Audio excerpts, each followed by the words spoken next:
In this video, we'll show you how to create an interactive profile drop-down menu using Mockflow's prototyping feature. Profile drop-down interactions are essential in wireframes as they help visualize how users access account options and navigate within the interface.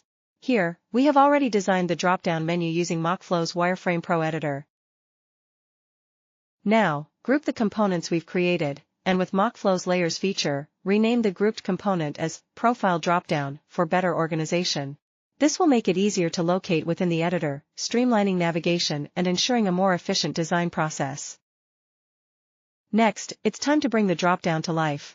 Select the profile icon, then choose mouse click as the trigger and set toggle component visibility as the action. From there, select the profile dropdown menu component to display when the icon is clicked.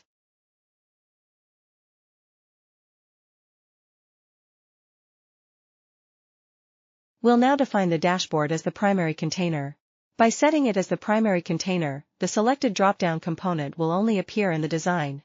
To test the interaction, click on the view and simply click the profile icon. This should now trigger the drop-down menu to appear as expected. Mockflow also allows you to add effects to interactions. Select the same profile icon, go to the interaction settings, and click on Effects. You'll see a list of available effects. Here we are going to choose rolling down for a smooth drop-down interaction.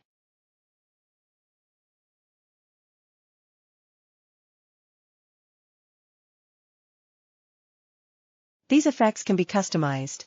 Click on the selected effect to adjust the delay duration, tweak it as needed, and then hit Save. Finally, click View to preview the full interaction with effects.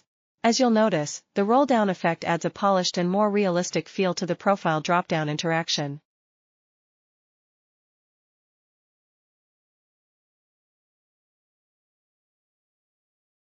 And that's how you create an interactive profile drop-down in your wireframes using Mockflow.